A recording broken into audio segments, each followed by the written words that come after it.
है class equation. Class equation का पहला रूप आपने देखा कि order of G is equal to summation, है ना, order of G divides by order of normalizer of A, ऐसा। फिर इसका दो फॉर्म आपने देखे, दूसरा फर्स्ट फॉर्म है क्लास इक्वेशन का। क्लास इक्वेशन दूसरा form order of G is equal to order of Z और plus summation A does not belongs to Z, ये बिलोंग्स टू जेड देन ये अलग हो गया था, लेकिन order of G upon order of normalizer of A, ये दो आपने क्लास इक्वेशन का जो है स्टेटमेंट दोनों एक ही हैं, है ना। ए इसमें ए जो है ए अलग नहीं किया गया, इसमें क्या है, इसमें दो रूप में करते हैं कि ए अगर जेड में नहीं है तब ए, अगर ये जेड में है तो ये आएगा। इस तरीके से इसी को दो रूप में कर दिया गया। अगर आप इस तरह से इस पर ध्यान नहीं देंगे कि ए कहाँ है तो आप यही रूप लिखोगे। अगर आप ध्यान देते कि ए कहाँ है तो ऐसे कि इसमें तुरंत ये दो भाग में बढ़ जाएगा, ए या तो जेड में होगा या तो जेड में नहीं होगा। और ये अगर जेड में होगा तो आप जानते हैं order of G divides order of G is equal to, ये भी थ्योरम आप जानते हैं, अगर ये जेड में है then order of G is equal to order of normalizer of A, और उसी से डिवाइड करने पे आपको 1 मिल जाता है। तो हर एलिमेंट करस्पॉन्डिंग 1 1 मिलता चला जाएगा, बात समझ में आ रही है। और जितने जेड में एलिमेंट हैं सबके करस्पॉन्डिंग 1 1 मिलता चला जाएगा, बात समझ में आ रही है। और सबको जोड़ेंगे तो उतनी संख्या मिलेगी जितनी जेड में एलिमेंट होंगे, तो इसीलिए उसको बोलते हैं ऑर्डर ऑफ जेड। ठीक है, इस तरह दो पार्ट, ये दो आपके रूप हैं क्लास इक्वेशन के। इसको आप कर सकते हैं फर्स्ट फॉर्म, इसको कर सकते हैं आप सेकंड फॉर्म। ठीक है, अब जो है आगे थ्योरम की तरफ कंटिन्यू करते हैं। थ्योरम लिखिएगा आप, ठीक बेटा लिखिए थ्योरम। पहले हेडिंग करिए centre for group of prime power order, centre for group, centre for group of prime power order, centre for group of prime power order, मतलब किस ग्रुप के सेंटर की बात करने जा रहे हैं, ऐसे ग्रुप के सेंटर की बात करने जा रहे हैं जिसका ऑर्डर प्राइम होगा, प्राइम पावर ऑर्डर होगा। मतलब जैसे मान लो पी प्राइम है तो हमारे जो ग्रुप का ऑर्डर होगा या तो पी होगा या पी स्क्वायर होगा या पी क्यूब होगा या पी की पावर 4 होगा या पी की पावर n होगा, ऐसा होगा। बस समझ आइए, सेंटर फॉर ग्रुप, और ग्रुप कैसा, ऑफ प्राइम पावर ऑर्डर। अब यहाँ पे जो ग्रुप आपके सामने आएगा उस ग्रुप का ऑर्डर क्या होगा, प्राइम पावर होगा। मतलब अगर पी प्राइम नंबर है तो P, P square, P cube, P power 4, ऐसा ग्रुप का ऑर्डर होगा। अब ऐसे ग्रुप का हमको सेंटर देखना है, सेंटर फॉर, ऐसे ग्रुप के लिए सेंटर की बात कर रही है। बात समझ, ये हेडिंग है पहली बात, है ना। अब हम बात करते हैं, है ना, थ्योरम स्टेटमेंट। यहाँ दो थ्योरम इस पर बेस्ड हमको पढ़ने हैं जो इंपॉर्टेंट हैं, जो आपको आना चाहिए। और उसमें जो दूसरा थ्योरम मैं बताऊंगा, है ना, वो थ्योरम का स्टेटमेंट बहुत जबरदस्त है, क्योंकि वहां से लगभग हर साल अच्छे से अच्छे मैट्रिक कंपटीशन एग्जाम में क्वेश्चन आते हैं, लगभग हर साल आते हैं। कहीं ना कहीं से घुमा के वो टर्म जरूर आएगा कहीं ना कहीं, निश्चित है। चलिए सबसे पहला थ्योरम इसका, इसको थ्योरम फर्स्ट जो भी कर लें, थ्योरम नंबर कोई भी थ्योरम लिख दीजिए, नंबर क्या डालना है। देखिए, if order of G is equal to, if order of G is equal to P to the power n, if order of G is equal p to the power n, where p is a prime number, where p is a prime number, then center z is not equal to singleton e, then center z is not equal to singleton e।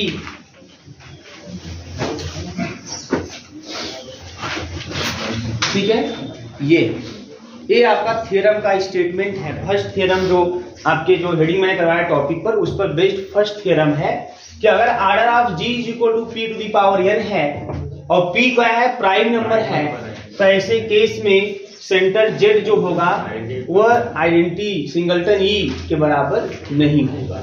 बात समझ आ रही है। सबसे पहले कुछ चीजें आपको बता दूं, आइए इसे प्रूफ की तरफ चलते हैं। ठीक है, और अच्छी तरह जान लीजिए क्या है सिस्टम, इसमें क्या नहीं है। तो सबसे पहले दिया है कि order of G is equal to P to the power n। ठीक है, यह ग्रुप ऑर्डर है क्योंकि आपका हेडिंग ही है group of prime power order. तो ये जो ग्रुप है क्या है, प्राइम पावर ऑर्डर का ग्रुप है। पी क्या है, प्राइम। अब सब प्राइम नंबर जानते हैं आप लोग, बताइए। सबसे पहला प्राइम नंबर 2 है ना, हाँ। फर्स्ट प्राइम नंबर आपका 2, ठीक है। 1 प्राइम नंबर नहीं है। 2 is the first prime number, 2 is the smallest prime number. बात समझ आ रही है? तो ये दिमाग में रहे आपके कि 2 is the first prime number, confusion नहीं होना चाहिए आपको, ठीक है। इसका यूज में करूंगा। अब देखो इसके बाद सबसे पहले हमको ये शो करना है। आप एक चीज और जानते हो, जो class equation of the second form होता है, कुछ बातें जो आप पहले जानते हैं मैं उसको लिख दे रहा हूँ। Class equation of second form, जो सेकंड फॉर्म का क्लास इक्वेशन होता है वो order of G is equal order of Z plus summation A does not belongs to Z और order of G divides order of normalizer of A. ये आप जानते हो, कुछ बातें जो आप जान लीजिए अच्छे तरीके से। यहाँ पे दिया सेंटर जेड। आपको पता है कि जो सेंटर जेड होता है, सेंटर जो जेड है ये आपका होता है नॉर्मल सब ग्रुप। ये क्या होता है, पढ़ा है ना आपने, सेंटर जेड नॉर्मलाइजर ये है ना, ये नॉर्मलाइजर ए मतलब यानी है ना, ये सब के सब क्या होते हैं, सब के सब जो है नॉर्मल सब ग्रुप होते हैं जी के। तो centre G is the normal subgroup of group G, ये भी आप जानते हैं। आपको ये भी पता होना चाहिए एंड सिंगलटन ई जो ऐसा सेट होता है पूरा ग्रुप बनाता है, पता है ना, सिंगलटन ई पूरा ग्रुप बनाता है। और ये हर ग्रुप का सब ग्रुप भी होता है, क्योंकि हर ग्रुप में आइडेंटिटी तो होगा करेगी। तो अगर ये खुद ग्रुप बनाता है, हर ग्रुप में आइडेंटिटी है, तो ये सबका सब ग्रुप। तो ये जो सिंगलटन ई होता है सबका सब ग्रुप होता है, हर ग्रुप का सब ग्रुप होता है। इतने नहीं, सिंगलटन ई जो है हर ग्रुप का नॉर्मल सब ग्रुप भी होता है। नॉर्मल सब ग्रुप भी है। कैसे नॉर्मल सब ग्रुप, एक एलिमेंट यहां से लेना, क्या लेंगे, ई लेना लोगे, फिर एक एलिमेंट जी से लोगे आप तो एक्स ले लिया, फिर उसके इनवर्स उधर लगा दिया, तो सॉल्व करने पे क्या आएगा, ई आएगा, क्योंकि ई तो आइडेंटिटी एक्स एक्स इनवर्स फिर ई आएगा, और ई इसमें है, ये है तो एलिमेंट पक्का इसमें आएगा। बात समझ आ रही है? तो ए जो होता है ना इज आल्सो नॉर्मल सब ग्रुप, ये भी नॉर्मल सब ग्रुप होता है। कुछ बातें ध्यान दीजिए, बहुत आसान है, कुछ नहीं है। Is also normal subgroup of group जी। 10। अब आपको यहाँ क्या शो करना है, आपको यहाँ पे ये शो करना है, देखो अब अंतर क्या है, हमको जो शो करना है कि जो सेंटर जेड है वो ई के बराबर नहीं है। बस में सेंटर जेड जो है वो ई के बराबर नहीं, मतलब सेंटर जेड में ई से ज्यादा एलिमेंट, मतलब सेंटर जेड जो होगा है ना उसके पास इससे ज्यादा एलिमेंट होंगे, इससे ज्यादा एलिमेंट होंगे। बस समझ में आ रही है? क्योंकि एक्चुअली ई भी तो नॉर्मल सब ग्रुप है, तो अगर जेड इसके ही बराबर हो जाए तो जेड बराबर ई हो जाएगा। देखिए हमको ये नहीं शो करना है, हमको शो करना है कि Z is not equal to singleton E. इसका मतलब कि हमारा जो जेड है वो ये तो नहीं होगा, है ना, क्योंकि ये भी नॉर्मल सब ग्रुप है, इसके अलावा होगा, मतलब जो भी होगा उसमें एक एलिमेंट तो नहीं होगा, क्योंकि एक एलिमेंट रखने वाला केवल एक ही सेट होता है जो ग्रुप भी बनाता है, सब ग्रुप बनाता है, नॉर्मल सब ग्रुप होता है, वो ये होता है। वो बात समझिएगा, जो सेंटर जेड होगा पहले तो उसमें कंफर्म कर लीजिए, उसमें एक एलिमेंट तो नहीं होगा। बात समझ आई ना, एक से अधिक एलिमेंट होंगे। क्यों? क्योंकि एक एलिमेंट रखने वाले केवल यही सेट है हमारे पास, जो एक एलिमेंट रखे भी और नॉर्मल सब ग्रुप भी हो जाए, ग्रुप भी हो जाए, सब ग्रुप भी हो जाए, वो यही है। और ये तो है नहीं, ये तो है नहीं, क्योंकि ये आपको शो करना है कि Z is not equal to singleton. अब एक बात और आप जानते हैं बेटा, यहाँ पे जो क्लास इक्वेशन लिखे हैं, since if A belongs to Z, अगर ए जेड में है तो आपने पढ़ा होगा अगर ये जेड में है तो ऐसे केस में नॉर्मलाइजर ऑफ ए जो होता है वो जी के बराबर होता है, आपने पढ़ा हुआ है।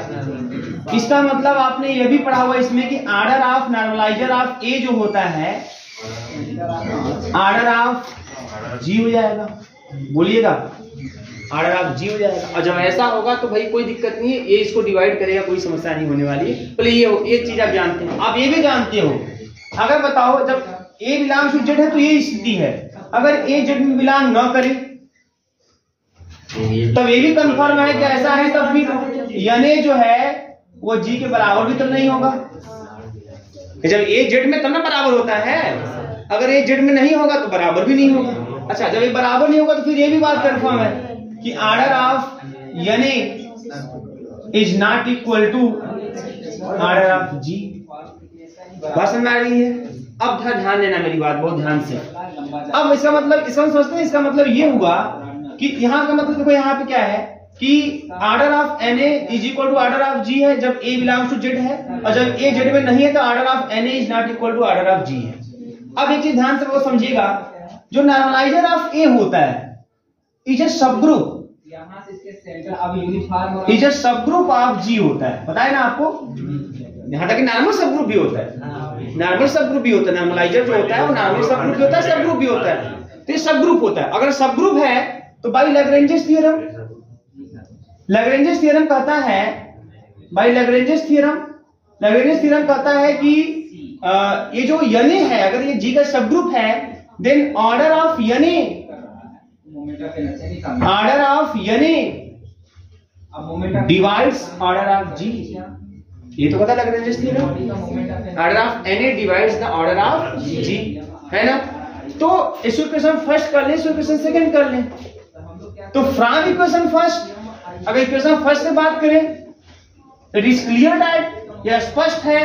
क्या स्पष्ट है कि ऑर्डर ऑफ जो Na है वो ऑर्डर ऑफ G को डिवाइड करेगा, बोलो, क्योंकि बराबर है ना पहले वाले कंडीशन के अकॉर्डिंग। जब ये Z में है तो order of Na order of G के बराबर है, बराबर तो डिवाइड करना करेगा ना। दो को डिवाइड करता है कि नहीं करता है, हाँ। तीन को करता है नहीं करता है, करता है, हाँ। सेम एलिमेंट को करता करेगा तो डिवाइड करेगा। अब सेकंड कंडीशन में बाय या from equation second, from equation second when A does not belongs to Z, जब A Z में नहीं है तो इसमें लिखा है कि तब ऑर्डर ऑफ Na जो है ऑर्डर ऑफ G के बराबर नहीं है ना। इसका मतलब बेटा ये हो गया, है ना। बट एक चीज जानते हैं, बट वी नो दैट, लेकिन आप जानते हो, क्या जानते हो, वी नो दैट, लेकिन हम ये जानते हैं कि order of normalizer of A divides the order of G। ये तो होता है ना, क्योंकि नॉर्मलाइजर जो है सब ग्रुप है तो ग्रुप को डिवाइड करना करेगा ग्रुप के ऑर्डर को, ये तो होगा करता है। अच्छा, अब यहाँ बराबर नहीं है तब बताओ Na का ऑर्डर क्या होगा। ये बराबर नहीं है तो Na का ऑर्डर क्या होगा। तो कोई Na को जो ध्यान से समझना, जो नॉर्मलाइजर ऑफ A है वो सब ग्रुप है तो ग्रुप के ऑर्डर को डिवाइड करेगा। तो जब A Z में है तब तो कंफर्म दिख रहा है कि दोनों बराबर हैं, तो कंफर्म है कि इसका ऑर्डर इसको डिवाइड करेगा। लेकिन जब A Z में नहीं है तो ऐसे केस में आपने देखा कि इसके बराबर नहीं है, लेकिन फिर भी ये इसको डिवाइड, ऑर्डर तो डिवाइड करवे करेगा, भले इसके बराबर नहीं इसको डिवाइड करेगा। तो एक चीज तो है यहाँ पे कि भाई इसके बराबर नहीं है और इसको डिवाइड भी करेगा। तो एक चीज और कंफर्म है कि जो ऑर्डर ऑफ Na होगा वो लेस देन होगा ऑर्डर ऑफ G के। क्या होगा भाई, इक्वल तो हो गया यहाँ पे। जब A बिलोंग्स टू Z, जब A does not belongs to Z then A बराबर नहीं है, तो बराबर नहीं आता तो बराबर होगा, या तो छोटा होगा या तो बड़ा होगा। बड़ा क्यों नहीं होगा, क्योंकि Na का ऑर्डर ग्रुप के ऑर्डर को डिवाइड करता है, तो कभी भी छोटा एलिमेंट बड़ा को डिवाइड करेगा ना, कि 8 2 को डिवाइड करने जाएगा, बस में 2 8 को डिवाइड करेगा। तो कंफर्म है कि Na का ऑर्डर जब भी होगा G का ऑर्डर से क्या होगा, बड़ा क्यों नहीं होगा, कंफर्म है ना। क्यों, क्योंकि लैग्रेंज थ्योरम से Na जो है, पहली बात तो सब ग्रुप है, सब ग्रुप है तो Na का ऑर्डर ग्रुप के ऑर्डर को डिवाइड करेगा। तो जो डिवाइड कर रहा है वो तो छोटा होगा तब ना डिवाइड करेगा, तो छोटा होगा, बड़ा कोई चांस ही नहीं है। तो ये छोटा होगा। अब छोटा होगा तो क्या हो सकता है, तो ग्रुप ऑर्डर कितना है, P के पावर n, है ना। Since order of group is equal to P to the power n, group का ऑर्डर है P के पावर n बेटा। तो then let order of Na, बताओ क्या मानोगे अब, जो ऑर्डर ऑफ Na है क्या करोगे। अब P के पावर n को कौन डिवाइड करेगा। जैसे मान लो P के पावर n मतलब मान लो उसको P के पावर 5 है, n का मान लो 5 है, मुझे कुछ होगा ना, मान लो P के पावर 5 है, इसको कौन डिवाइड करेगा। इसको या तो P डिवाइड करेगा, या तो P स्क्वायर डिवाइड करेगा, या P क्यूब डिवाइड करेगा, या P के पावर 4 डिवाइड करेगा। P के पावर 5 क्यों नहीं लिख रहा हूं, क्योंकि वो चीज यहाँ बराबर वाली में हो चुका है। यहाँ लेस है, लेस भी हो उसको डिवाइड भी करे तो कौन डिवाइड करेगा, या तो P डिवाइड करेगा, या P स्क्वायर डिवाइड करेगा, या P क्यूब डिवाइड करेगा, या P के पावर 4 डिवाइड करेगा। कंफर्म है कि नहीं कंफर्म है। P प्राइम है, अगर और नंबर तो 2 के पावर 5 है, 2 के पावर 5 है, तो 2 की पावर 5 को कौन डिवाइड करेगा? या 2 डिवाइड करेगा, या 2 का स्क्वायर डिवाइड करेगा, या 2 का क्यूब डिवाइड करेगा, या 2 की पावर 4 डिवाइड करेगा। और 2 की पावर 5 का कोई मतलब नहीं, क्योंकि वो तो ऑलरेडी मैं लिख चुका हूं, डिवाइड कर ही रहा है। इसमें नॉट बिलोंग वाले में यही 4 डिवाइड में करेंगे। मेरी बात समझ आ रही है? तो इस अगर ऑर्डर ऑफ जी पी के पावर n है तो यानी का ऑर्डर इसको जरूर डिवाइड करेगा, और यानी का ऑर्डर जो है जी का ऑर्डर से कम है, तो कम मतलब मान लेते हैं p के पावर r, लेकिन याद रखिएगा r का मान n से। क्लियर? देख रहे हैं ना आप एग्जांपल, है ना? r का मान n से कम, तो a p के power r confirm.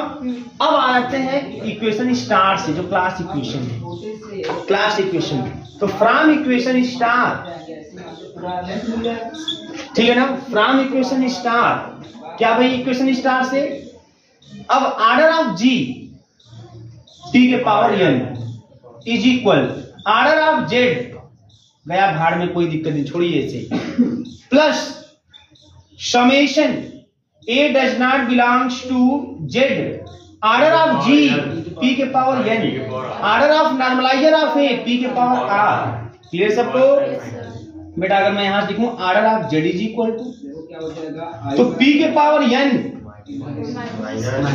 Minus summation a does not belongs to Z और p to the power n minus r। याद रखिएगा n माइनस r पॉजिटिव होगा बेटा। क्यों पॉजिटिव होगा? क्योंकि n r से बड़ा है, तो पॉजिटिव तो होगा करेगा ना। अब मेरी बात बहुत ध्यान से सुनिए आप, बहुत ध्यान से। अब देखो ये चीज है यहाँ p के पावर, अच्छा बताओ कि जो p है हमारा, है ना p, अब ऑर्डर ऑफ जेड की बात करनी है, तो ऑर्डर ऑफ जेड आपका इस तरीके से है। तो ये जो आपका राइट हैंड साइड है, राइट हैंड साइड का जो एक्सप्रेशन आपको दिख रहा है, आपको पता होना चाहिए, जो एक्सप्रेशन आपको दिख रहा है राइट हैंड साइड का, उस राइट हैंड साइड के एक्सप्रेशन से एक बात तो कंफर्म है कि राइट हैंड साइड को p डिवाइड करेगा, करेगा कि नहीं करेगा? राइट हैंड साइड को p डिवाइड करेगा, है ना? p के पावर n ये भी p से डिवाइड होगा, या समेशन p के पावर n माइनस r ये भी p से डिवाइड होगा, कोई समस्या नहीं है। राइट हैंड साइड पूरा पूरा p से डिवाइड कंफर्म होगा। न समझ में आए आप फिर एग्जांपल लीजिए। मान लो आपके पास p के पावर 5 है, p के पावर n का जगह क्या है? p के पावर 5 है, माइनस समेशन, अब मैंने बोला ऑर्डर ऑफ n जो है या तो p होगा, या तो p स्क्वायर, या p क्यू, या p पावर 4 है। मान लो p स्क्वायर, मान लो p स्क्वायर है, जब बेटा मान लो p स्क्वायर है, तो ऐसे केस में या p के पावर n में से आ गया, मतलब p क्यूब हो जाएगा। बात समझ आ रही है ना?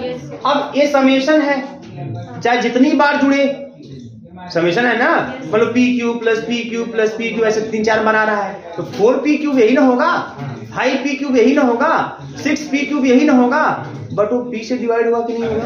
अगर 5p क्यूब ही है मान लो, तो p से डिवाइड नहीं होगा, है ना? 6p क्यूब है तो p से डिवाइड नहीं होगा, होगा कि नहीं होगा? भाई क्या सोचना है इसमें? p क्यूब है तब भी p से डिवाइड होगा, p स्क्वायर 2p क्यूब आएगा समेशन करने पे तब भी वो डिवाइड होगा, 3p क्यूब आएगा तब भी वो डिवाइड होगा, 4p क्यूब है तब भी वो p से डिवाइड होगा। बात समझ आ रही है? a भी p से डिवाइड और a भी p से डिवाइड, अगर ये दोनों p से डिवाइड हैं तो इनके सब्ट्रैक्शन का रिजल्ट भी p से डिवाइड होगा। अभी देख लो, ऐसा मान लो 2 के पावर 5 है ना? अब माइनस मान लो ये इसको ऐसे ही लेते हैं, 2 के पावर क्यूब है, 2 के पावर क्यूब है, यह 2 से डिवाइड होगा, ये भी 2 से डिवाइड होगा। 2 के पावर 5 मतलब 2 दूनी 4 दूनी 8 दूनी 32, 32 माइनस का 8 कितना आएगा? 24 भी 2 से डिवाइड होगा। बात समझ में आ रही है नहीं? और 2 ही प्राइम है यहाँ पे। तो मेरे कहने का मतलब बेटा ये कि ये जो पूरा एक्सप्रेशन इधर वाला है ना, ये expression divides by the p, ये p से डिवाइड होगा। बात समझ में आ रही है? तो अगर ये p से डिवाइड होगा तो ऑर्डर ऑफ जेड भी p से डिवाइड होगा। बोलिएगा, ऑर्डर ऑफ जेड भी कैसे डिवाइड होगा? p से डिवाइड होगा। तो बोलेंगे यहाँ पे since p to the power n minus का summation a does not belongs to z p to the power n minus r divides by p, divides by p, which implies अगर ये p से divide हो रहा है तो order of z is also divides by P. अच्छा बताओ बहुत ध्यान से बताओ। अब ऑर्डर ऑफ जेड भी पी से डिवाइड हो रहा है ना, ये भी पी से डिवाइड होगा, तो पी, तो ऑर्डर ऑफ जेड हो क्या सकता है, जो भी होगा पी से डिवाइड होगा, जो भी होगा वो पी से डिवाइड होगा, जो भी होगा वो पी से डिवाइड होगा, तो क्या हो सकता है, पी मतलब प्राइम नंबर, तो ऑर्डर ऑफ जेड जो भी होगा वो प्राइम नंबर से डिवाइड होगा। तो क्या ऑर्डर ऑफ जेड एक हो सकता है क्या, बोलो, क्या ऑर्डर ऑफ जेड एक हो सकता है क्या, नहीं हो सकता। क्यों, क्योंकि अगर ऑर्डर ऑफ जेड एक होगा तो एक प्राइम नंबर क्या होता है, पहला प्राइम नंबर 2 होता है, तो क्या 1 2 से डिवाइड होता है, नहीं। इसका मतलब ऑर्डर ऑफ जेड तो एक हो ही नहीं सकता। जैसे मैं ये लाइन लिखा कि order of Z is divide by P, वहां से एक बार तुरंत कंफर्म हो गया कि ऑर्डर ऑफ जेड तो एक हो ही नहीं सकता। और जब ऑर्डर ऑफ जेड एक नहीं होगा तो क्या ऑर्डर ऑफ जेड इसके बराबर होगा, तो क्या जेड इसके बराबर होगा, क्योंकि जेड इसके बराबर होगा तो order of Z equal to 1 हो जाएगा। तो कंफर्म है कि Z is not equal to singleton E. बात समझ आ रही है ना, बात समझ आ रही नहीं, आप कंफर्म है ना। Order of Z is also divide by P, order of Z अगर पी से डिवाइड होगा तो तुरंत मैं लिख रहा हूं देन, तब जेड इसका मतलब सिंगलटन ई के बराबर नहीं हो सकता, क्योंकि अगर जेड ई के बराबर होगा, अगर जेड ई के बराबर होगा मास्टर, तो जेड का ऑर्डर 1 हो जाएगा, और जेड का ऑर्डर 1 हो जाएगा, 1 को पी डिवाइड कर ही नहीं पाएगा, क्योंकि पहला प्राइम नंबर 2 है, तो 1 को डिवाइड नहीं कर पाएगा। इसका मतलब कि जेड का ऑर्डर 1 हो ही नहीं सकता। जब जेड का ऑर्डर 1 नहीं हो सकता तो जेड तब ई के बराबर भी नहीं हो सकता।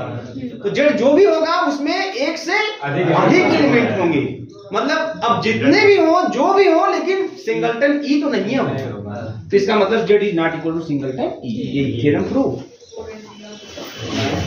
तुरंत छापी, ठीक है। थ्योरम लिखिए बेटा, देखिए if order of G is equal to, बात नहीं, if order of G is equal to P square, अगला theorem, if order of G is equal to P square where P is a prime number, where p is a prime number, where p is a prime number, then g is abelian, then g is abelian,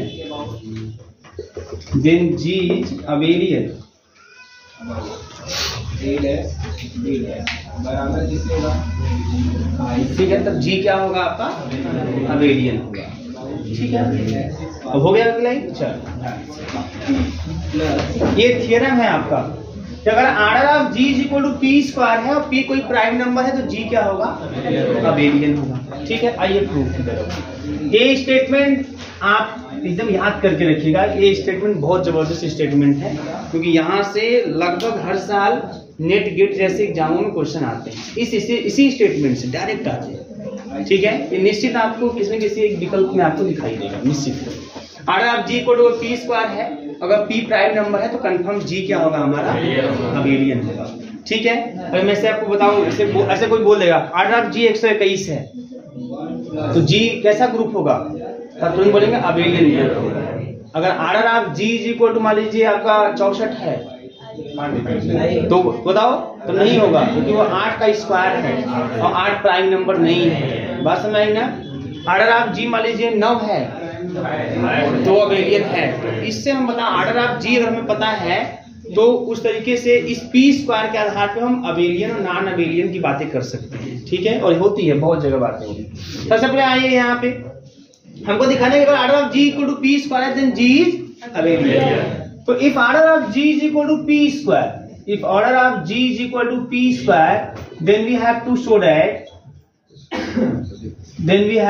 that, तो हमें यह show करना है, show that G is abelian, G is abelian, that is we have to show, तो हमें यह show करना है जेड इज इक्वल टू जी। ये कहानी देखिए, हमको समझ Z equal to ji.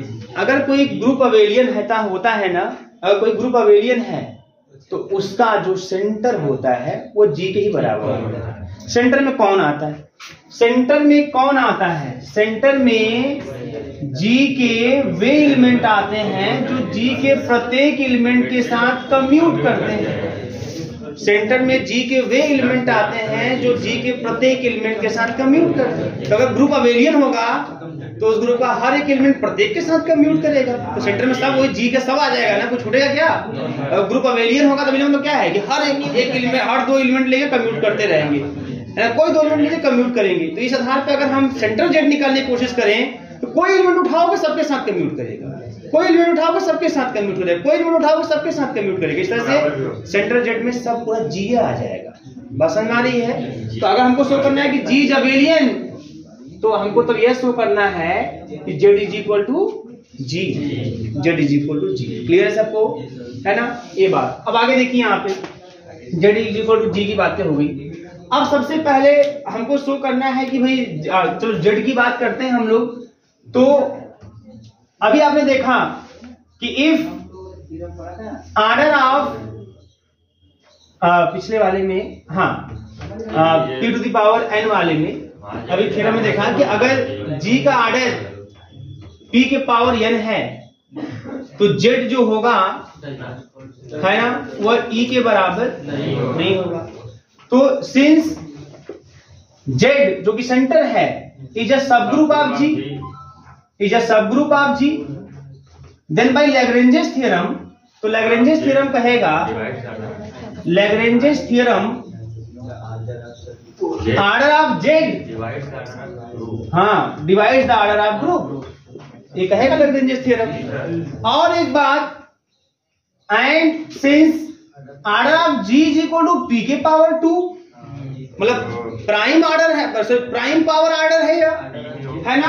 Then एक बात और कंफर्म है, देन एक बात और कंफर्म है कि जेड जो है तो सिंगलटन ई के बराबर नहीं होगा।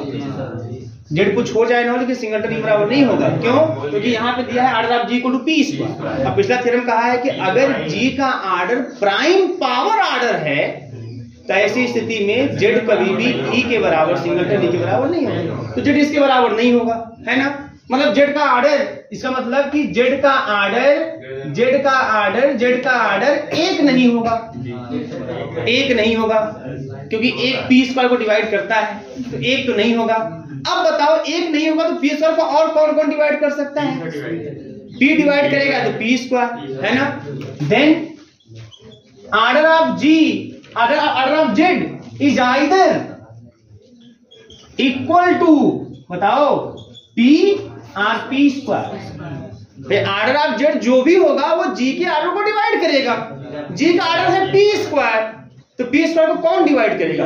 एक डिवाइड करेगा या पी डिवाइड करेगा या पी स्क्वायर डिवाइड करेगा। तो एक डिवाइड नहीं करेगा, क्योंकि एक डिवाइड करेगा तो भाई जेड कंफर्म है कि ई के बराबर होगा। बट अब पिछले थ्योरम देखा है कि जेड ई के बराबर नहीं होगा ऐसी स्थिति में, अगर प्राइम पावर आर्डर है तो एक तो नहीं होगा। तो बचा क्या? पी और पी स्क्वायर, है ना। If master, if order of Z is equal to P square, अगर जेड का आर्डर पी स्क्वायर हो जाए then confirm order of Z is equal to order of G, तब यह हो जाएगा, है ना, which implies Z is equal to G and theorem proof, theorem है ना, प्रूफ ऑफ द थ्योरम या हेंस प्रूफ लिख देंगे, काम खत्म हो गया। लेकिन कब ऐसा, ये है ना आपका स्टेटमेंट कब ये सारा प्रूफ होगा? जब जेड का आर्डर पी स्क्वायर होगा, लेकिन पी भी हो सकता है पी स्क्वायर भी हो सकता है। अब मैटर फंसता है पी होगा तब क्या होगा? If order of Z is equal to P which implies, इसका मतलब ये हो गया बेटा कि order of Z is less than order of G. Clear है ना? अब order of Z less than order of G, इसका मतलब एक बात और है, इसका मतलब ये बात है कि जेड के पास, जी के पास जेड से एक्स्ट्रा एलिमेंट है। इसका मतलब ये है कि कोई एक जी में तो होगा, है ना, but A does not belong to Z, कम से कम, है ना। भाई देखो आर्डर ऑफ जेड अगर पी हो गया और जी का आर्डर पी स्क्वायर है तो कंफर्म है कि आर्डर ऑफ जेड जी के आर्डर से कम हो गया। तो आर्डर मतलब जेड, इसका मतलब कि जेड में जो एलिमेंट है वो जी के एलिमेंट से, जी में जितने एलिमेंट है उससे कम एलिमेंट जेड के पास है। तो इसका मतलब जी के पास जेड से एक्स्ट्रा एलिमेंट है, ना कुछ तो कम से कम एक एलिमेंट तो एक्स्ट्रा होबे करेगा, जिसकी वजह से ऐसा कंडीशन होल्ड हो रहा है।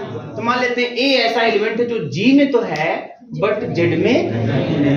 क्लियर है? आगे कहानी।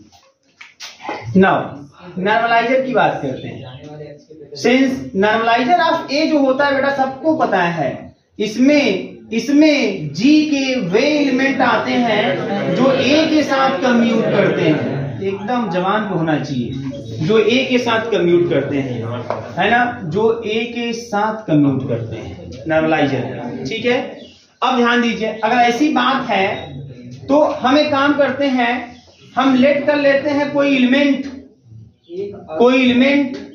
x belongs to Z. कोई एलिमेंट हम ले लेते हैं x जो कि जेड में है, ठीक है ना।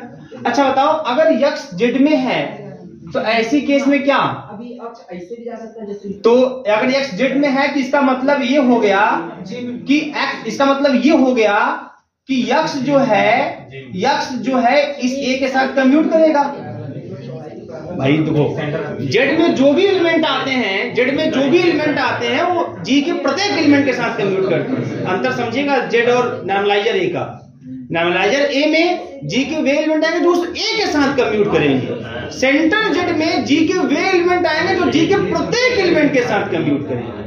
यही अंतर होता है, ये बार बार मैं बोल रहा हूं इस चीज को, है ना। तो अगर यक्स आपने जेड में लिया तो कंफर्म है कि वो एक्स जो है वो जी के प्रत्येक एलिमेंट के साथ कम्यूट करेगा, मतलब वो ए के साथ भी कम्यूट करेगा, अब यहाँ आ जाओ, अगर जो यक्स है अगर वो ए के साथ कम्यूट कर गया तो नॉर्मलाइजर ए के डिफिनेशन से ऐसा यक्स एनए में भी बिलोंग कर जाएगा, क्योंकि एनए में कौन जाता है जो ए के साथ कम्यूट करता है। पहले यहां से आना कि यक्स जेड में है तो by definition of centre of group कि अगर x जेड में है तो वह जी के प्रत्येक एलिमेंट के साथ कम्यूट करेगा, तो वह a के साथ भी कम्यूट करेगा। तो ये लिख दिया मैंने, ये सेंटर के डिफिनेशन से। अब पीछे सब भूल जाओ, अब इसको देखो, x नामक एलिमेंट a के साथ कम्यूट कर रहा है, तो कंफर्म है कि ऐसा x एनए में जाएगा, ऐसा x एन। और जो जेड में है वो तो जी में तो है ना, देखो x बिलोंग्स टू जी, तो ये x जी का एलिमेंट है जो a के साथ कम्यूट कर रहा है, तो x एनए में जाएगा। और आप क्लास 9, 10, 11, 12 जब से आप सेट थ्योरी पढ़ना स्टार्ट किए हैं, अगर ए को बी का सबसेट दिखाना है तो तरीका जो मेन होता है, थ्योरेटिकल तरीका, सही तरीका, कि अगर ए इज कंटेन इन बी दिखाना है तो कोई एलिमेंट ए में लीजिए फिर बी में दिखा दीजिए। x belongs to A which implies x belongs to B, this shows that a is a subset of. तो अगर x आपने जेड में लिया, x आपने एन में पा लिया, इसका मतलब z is a subset of, यानी क्लियर है, Z is a subset of N. Z क्या हो जाएगा हमारा, एन ए का सबसेट हो जाएगा। अब देखिए आगे कहानी क्या इसमें हम लोग कंटिन्यू करेंगे। जेड हमारा एन ए का सबसेट हो गया। अब बताओ, अगर जेड एन ए का सबसेट हो गया तो ऐसी स्थिति में इसका मतलब जेड के प्रत्येक एलिमेंट एन ए के अंदर होंगे, बस समझ आई ना, जेड का प्रत्येक एलिमेंट एन ए के अंदर होंगे। हमारे पास आर्डर क्या है, हमने इस केस में माना है कि order of Z is equal to P, है ना। जेड में कितने क्या है, प्राइम आर्डर है ना। एक मिनट नोट कीजिए थोड़ा सा, कुछ कम है तो एक लाइन बस वही है, दिमाग से उतर गया था कि जो नॉर्मलाइजर होता है, जैसे आपने यहाँ लिखा हुआ है, कहाँ पे, यहाँ पे लैग्रेंज थ्योरम, किसे order of Z divides the order of group, ये हाल नॉर्मलाइजर में भी लागू होता है। नॉर्मलाइजर भी क्या करता है, ग्रुप के ऑर्डर क्या करता है, डिवाइड करता है। क्यों? क्योंकि नॉर्मलाइजर भी क्या होता है, नॉर्मल बात समझ आ रही है ना। तो वो एक चीज काम खत्म हो गया। देखिए यहाँ पे, अब चूंकि आप ये भी जानते हो बेटा, यहाँ पे since normaliser of N is a subgroup, clear है ना सबको। आप group G normal subgroup भी होता है, लेकिन हमको नॉर्मल सब ग्रुप नहीं, हमको सब ग्रुप से मतलब सब ग्रुप भी, नॉर्मल सब ग्रुप पर सब ग्रुप भी। तो इसका मतलब ये भी है कि order of N divides the order of group, बस यही एक लाइन, ये छोटा। क्लियर है ये बात आपके पास। इक्वेशन नंबर फर्स्ट, अब इसको फर्स्ट कर लेते हैं, इसको सेकंड कर लेते हैं। चलो अब देखो, फ्रॉम इक्वेशन फर्स्ट, ध्यान दीजिएगा, ध्यान दो, फ्रॉम इक्वेशन फर्स्ट को ध्यान दो आप, वहां क्या है, जेड एन ए का सबसेट है। और from equation first and A does not belongs to Z, A Z में नहीं है, ए जेड में नहीं है, आप लिखे हैं कि ए जेड में नहीं है। ध्यान से बहुत बात समझिए, ये लाइन ए जेड में नहीं है और जेड इज जेड जो है वो एन ए का सबसेट है। तो इसका मतलब एक बात कंफर्म है कि जो एन ए का ऑर्डर होगा, वह जेड के ऑर्डर से ज्यादा होगा। कैसे पता? जेड जो है Na का सबसेट है, मतलब इसके हिसाब से जेड और Na का ऑर्डर सेम भी हो सकता है और Na का ऑर्डर जेड का ऑर्डर से बड़ा भी हो सकता है। सेम होने के लिए जो एलिमेंट इसमें हो वो एलिमेंट इसमें भी होना चाहिए, तब ना। अब यहाँ पे आपने देखो ये लाइन ए जेड में नहीं है, आप जानते जो Na होता है, Na का मतलब ए Na में है, ये तो बताया था आप लोगों को। जिस एलिमेंट का स्मार्ट एनालाइजर बनाते हैं वो एलिमेंट उसमें आता है। ग्रुप का एलिमेंट ग्रुप में ई भी होता है, जैसे ए को ई के साथ देखेंगे आपको ये मिल जाएगा। बात समझ में आ रही है? ए Na में है लेकिन ए जेड में नहीं है, इसका मतलब Na के पास जेड से एक्स्ट्रा एलिमेंट है। तो जब Na के पास जेड से एक्स्ट्रा एलिमेंट है तो इसका मतलब order of order of Z से ज्यादा होगा। ऑर्डर ऑफ जेड क्या माने आप? पी। इसका मतलब ये भी हो गया कि order of Na is greater than P. अब होगा क्या तब? होगा तब यह बेटा ऑर्डर ऑफ Na जो है यह हो जाएगा पी स्क्वायर के बराबर। क्यों? ऑर्डर ऑफ Na पी से बड़ा होगा, कंफर्म है कि नहीं यहाँ पे? लेकिन हम ये भी जानते हैं कि ऑर्डर ऑफ Na जो है divides the order of group, अब ग्रुप ऑर्डर पी स्क्वायर में है, तो जब पी होगा नहीं करेगा है ना, एक होगा नहीं करेगा है ना, तो पी अच्छा बड़ा भी है, एक तो कोई चांस नहीं है ना, बड़ा भी है, तो बचा क्या? खाली पी स्क्वायर। तो ऑर्डर ऑफ Na किसके बराबर हो जाएगा? पी स्क्वायर के बराबर हो जाएगा। क्लियर है? अब बताओ जब order of Na P square के बराबर हो गया, इसका मतलब ऑर्डर ऑफ जी के बराबर हो गया, ऑर्डर ऑफ जी के बराबर हो गया। बस समझ में आ रही है? अब यहां से आ जाओ, इसका मतलब एक बात और कंफर्म है कि जब ये चीज है यहाँ पे ये order of Na P square हो गया, मतलब ऑर्डर ऑफ ग्रुप हो गया। तो यहां से देखो इसका मतलब जो A है, जो A नामक एलिमेंट है, ठीक है ना, वो आपका G में भी है, वो तो आप लिखे भी हैं, और order of Na P square है। तो एक चीज देखो जेड से आ जाओ, अब जेड की बात करते हैं। हमको तो दिखाना क्या एक्चुअल में, हमको जो दिखाना है कि G अबेलियन मतलब जेड बराबर G दिखाना है, जेड बराबर G दिखाना है। आपने यहाँ क्या माना हुआ है कि जेड का ऑर्डर P, जेड का ऑर्डर कितना माना हुआ है? P। अब जेड जो है ध्यान से समझिएगा, जेड जो है वह Na का सबसेट है, जेड Na का सबसेट है। तो अगर जेड Na का सबसेट है तो इसका मतलब ये भी कंफर्म है कि है ना, यहाँ पे जो आपने लिखा है कि Na, सर यहाँ से ये जो लाइन लिखा है आपने, ये चीज अगर जेड Na का सबसेट है तो ऑर्डर ऑफ जेड जो होगा वो Na से कम होगा, क्योंकि ये भी कंडीशन आपके पास है। कहाँ गया ये वाला? कहाँ लिखा हूँ मैं भाई? A does not belong to Z। जैसे यहाँ लिखा हूँ, यहाँ। अब देखो यहाँ पे तो since Z is equal to centre, देखो सेंटर में क्या आता है? सेंटर में G के वे एलिमेंट आते हैं, सॉरी सेंटर ऐसे स्मॉल जेड से लिखिए, G के वे एलिमेंट आते हैं जो x के साथ क्या करते हैं? कम्यूट करते हैं, जो x के साथ कम्यूट करते हैं। तो चूंकि देखो यहाँ ध्यान देना, order of Na P square है, मतलब ग्रुप के बराबर है, और Na क्या करता है? Na जो है वो G का ऑर्डर क्या करता है? डिवाइड करता है। सेंटर भी हमारा क्या होता है? नॉर्मल सब ग्रुप होता है, वो भी G का ऑर्डर क्या करता है? डिवाइड करता है। तो याद देखिएगा यहाँ पे जो जेड है ना, ये G का ही एलिमेंट है। जेड किसका एलिमेंट है? G का एलिमेंट है। तो देखो ध्यान से, इसका मतलब ये जो जेड है वो Na में भी जाएगा, नहीं समझ में आ रही? ये जेड Na में भी जाएगा ना, जेड G का एलिमेंट है और G का ऑर्डर Na का ऑर्डर सेम है, तो जेड हमारा Na में भी जाएगा। बात समझ में आ रही है? और जब जेड Na में भी जाएगा तो ऐसे कंडीशन में आप तुरंत लिख सकते हो कि ऐसे हर एलिमेंट उठा लो, आप ऐसे हर एलिमेंट उठा लो, तो जो भी जेड में रहेगा वो Na में जाएगा, जो भी जेड में है वो Na में जाएगा। और यानी किसके बराबर है? G के बराबर है, तो तुरंत लिख देंगे यहाँ पे जेड बराबर G, ये कंडीशन, ठीक है ना। और जैसे यह होगा इसका मतलब लिखेंगे हेंस G अबेलियन, ठीक है। और एक चीज और यहाँ पे नोट में आप लिख दीजिएगा, ऐसे नोट में एक एग्जांपल के रूप में, इस थ्योरम का जो मेन जो आपके कंपटीशन एग्जाम में आता है कि अगर G का ऑर्डर मान लो आपके पास हो जाए 9, तो कंफर्म कि G क्या होगा? अबेलियन, है ना। क्यों? क्योंकि जो 9 है वो 3 का स्क्वायर है, और 3 क्या है? प्राइम नंबर है। ये चीज देखते रहिएगा। अगर ऑर्डर ऑफ G मान लीजिए 121 आ गया तो इसमें G क्या होगा? अबेलियन, क्योंकि आपका G क्या हो जाएगा हमारा? 121 किसका है? 11 का स्क्वायर है, 11 क्या है? Prime number. नोट लीजिए, से आप नोट लीजिए, काम करता हूँ कुछ नहीं।